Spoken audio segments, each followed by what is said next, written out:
Hello, hi. Mannadi live എന്ന YouTube ചാനലിലേക്ക് എല്ലാവർക്കും ഒരിക്കൽ കൂടി സ്വാഗതം. ഞാൻ ഇന്ന് നിങ്ങളുടെ മുമ്പിൽ വന്ന് വളരെ എക്സൈറ്റിംഗ് ആയിട്ടുള്ളൊരു ന്യൂസ് ഷെയർ ചെയ്യാനാണ്. അഗെയിൻ നിങ്ങൾ ഓരോരുത്തരെ പോലെ ഓരോ ഇഞ്ചിനെ പോലെ I am also proud to become a Tatian member. Tata എത്രമാത്രം ഇന്ത്യയിലെ ജനങ്ങളെക്കുറിച്ചുള്ള കൺസേൺ ഉണ്ടെന്നുള്ളതിൻ്റെ ഒരു എക്സാമ്പിൾ പറയാനാണ് ആദ്യം ഞാൻ ആഗ്രഹിക്കുന്നത്. ഈയിടെ ഞങ്ങളൊരു സർവേ നടത്തി. ലാസ്റ്റ് 5 ഇയേഴ്സിൽ നമ്മുടെ ഇന്ത്യയിൽ വന്ന ക്യാൻസർ മുഖാന്തരം വന്ന ഡെത്തിൻ്റെ കാര്യങ്ങൾ ഓൾ ഓവർ ഇതിൽ സർവേ നടത്തിയതിൻ്റെ റിസൾട്ട് നിങ്ങളുമായിട്ട് ഷെയർ ചെയ്യാതെ തന്നെ നമുക്ക് കഴിഞ്ഞ 5 ഇയേഴ്സ് 20 to 25 ഇയേഴ്സിൽ ഇന്ത്യയിൽ ഡയഗ്നോസ് ചെയ്ത ക്യാൻസർ പേഷ്യൻ്റ് 16 lakhs ആയിരുന്നു. അതിൽ 60% ആൾക്കാർ നോമോ, റിമൈനിങ് 40% ആണ് സർവൈവ് ചെയ്തോളൂ. അപ്പോൾ ഇന്ത്യയിൽ മാത്രമല്ലല്ലോ ക്യാൻസർ, നമ്മളുടെ ഓരോരുത്തരുടെയും ബോഡിയിൽ ക്യാൻസർ സെൽസ്, ബാഡ് സെൽസും ഗുഡ് സെൽസും ഉണ്ട്.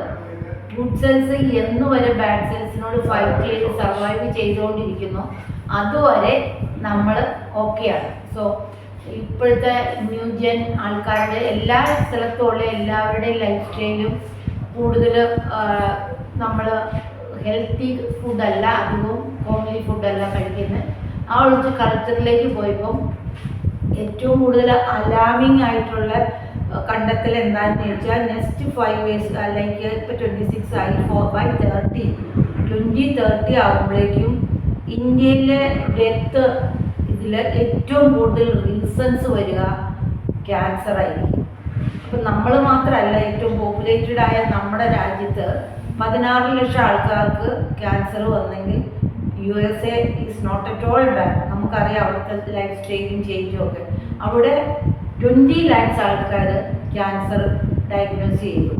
പക്ഷേ അതിൽ ഓൺലി 20% ആൾക്കാർ, 20 lakhsലും 20% ആൾക്കാരാണ് ഡെത്ത് ഉണ്ടായത്. അതെന്തായിരിക്കും എന്ന് ചിന്തിക്കാമോ? ലൈക്ക് ഒരു എക്സാമ്പിൾ പറയുകയാണെങ്കിൽ, നമുക്കൊരു പല്ലുവേദന വന്നാൽ നമ്മൾ ഓടിച്ചെന്ന് ഡോക്ടറെ അടുത്ത് പോലെ 2 ദിവസം കുറച്ച് ഗ്രാമ്പു വയ്ക്കും, വിക്സ് ആക്കി എന്തെങ്കിലുമൊക്കെ സെൽഫായിട്ട് ചെയ്ത് അവസാനം സംസാരിക്കാൻ വയ്യാതെയോ മോണയ്ക്ക് തീരെ നിവൃത്തിയില്ലാത്ത അവസ്ഥയിലാണ് നമ്മൾ ഡോക്ടറെ അടുത്തേക്ക് പോകുള്ളൂ. സോ USA കൾച്ചറോ സ്റ്റാൻഡേർഡോ അല്ലെങ്കിൽ ഇമ്മ്യൂണിറ്റിയോ ലൈക്ക് അതൊന്നുമല്ല. അവർ എല്ലാ വർഷവും നിർബന്ധമായിട്ട് ഇതിനുള്ള പ്രിവെൻറ്റീവ് ചെക്കപ്സും എല്ലാം ചെയ്ത് ഏർലി സ്റ്റേജിൽ കണ്ടെത്തും. ഇനി എഗെയിൻ ഈ ക്യാൻസർ എന്ന് പറയുമ്പം ഫസ്റ്റ് സ്റ്റേജ്, സെക്കൻഡ്, അങ്ങനെ 4 സ്റ്റേജസ് ഉണ്ടെന്ന് നിങ്ങൾക്കറിയാം.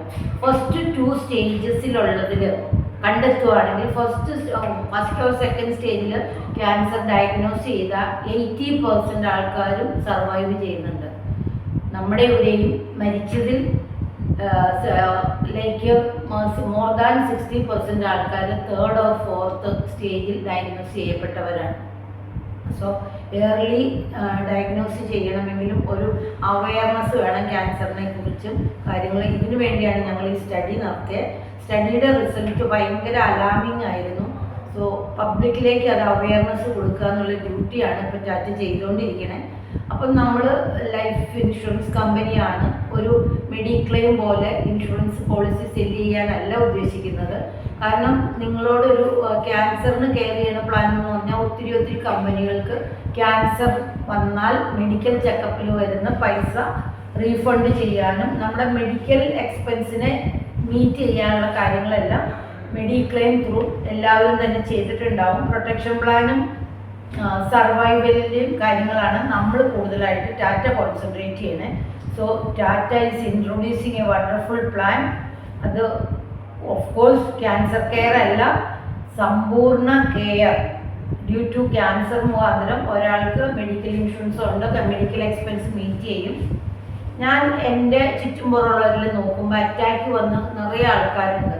May be 2-3 months, maximum 6 months കൊണ്ട് അവരെല്ലാം തിരിച്ച് ജോലിയിലേക്കോ ബിസിനസ്സിലേക്കോ നോർമൽ ലൈഫിലേക്ക് പോയിട്ടുണ്ട്.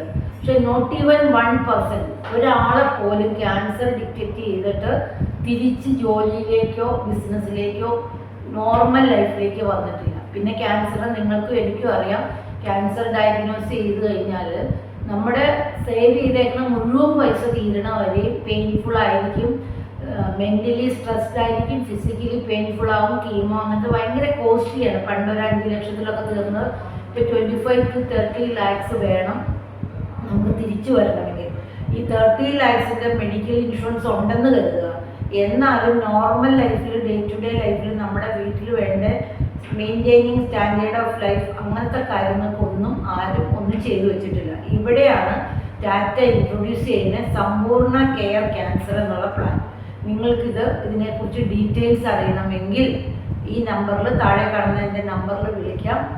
Even 50 rupees in A day, അതൊരു ചായയും ചെറുകടിയും മേടിക്കാൻ തന്നെ നമുക്ക് 30-40 റുപ്പീസ് ആവും. ഈ 50 റുപ്പീസ് പെർ ഡേ 2000-1000 രൂപ പെർ മന്ത് സ്പെൻഡ് ചെയ്തുകൊണ്ടും നിങ്ങൾ ഇതിൽ പ്ലാനിൽ ചേർന്നിട്ടുണ്ടെങ്കിൽ നിങ്ങൾക്ക് 2 രീതിയിലാണ് തരിക. ഒന്നുകിൽ 25 lakhs ഓർ 50 lakhs. അതിനുശേഷം 6 months വെയിറ്റിംഗ് പീരീഡ് ഉണ്ടാവും. അതായത് നിങ്ങൾക്ക് ഒരു ക്യാൻസർ ഡയഗ്നോസ് ചെയ്തതിന് ശേഷം ഈ പ്ലാൻ കിട്ടത്തില്ല. ഇത് കിട്ടിക്കഴിഞ്ഞിട്ട് 6 മാസം വെയിറ്റിംഗ് പീരീഡ് ഉണ്ട്. അതിനുശേഷം ഒരു മൈനർ ക്യാൻസർ എവിടെയെങ്കിലും ശരീരത്തിൽ ഡയഗ്നോസ് ചെയ്തിട്ടുണ്ടെങ്കിൽ ഇമ്മീഡിയറ്റ്ലി ഒരു 50 lakhs എടുത്ത ആളാണെങ്കിൽ 10 lakhs കയ്യിൽ കൊടുക്കും. റിമൈനിങ് 40 lakhs അയാൾക്ക് വേണ്ടി കീപ്പ് ചെയ്യും. ഫർദർ ആവശ്യം വരുമ്പോൾ അതും കൊടുക്കാം. ഇനി ഒരാൾക്ക് 10 lakhs all of A sudden വേണ്ടെങ്കിൽ പെർ മന്ത് ഒരു 1 lakh സംതിങ് റുപ്പീസ് വീതം തന്ന് നമുക്ക് അടുത്ത 2 വർഷത്തേക്കുള്ള എക്സ്പെൻസ് വീട്ടിൽ മീറ്റ് ചെയ്യാനും പറ്റും. ഇതെല്ലാ ഡീറ്റെയിൽസ് ഞാൻ ഇതിൽ പറഞ്ഞ് ബോറടിപ്പിക്കുന്നില്ല. നിങ്ങൾക്ക് എന്നെ കോൺടാക്റ്റ് ചെയ്യാം. എൻ്റെ നമ്പർ താഴെയുണ്ട്. Thank you very much.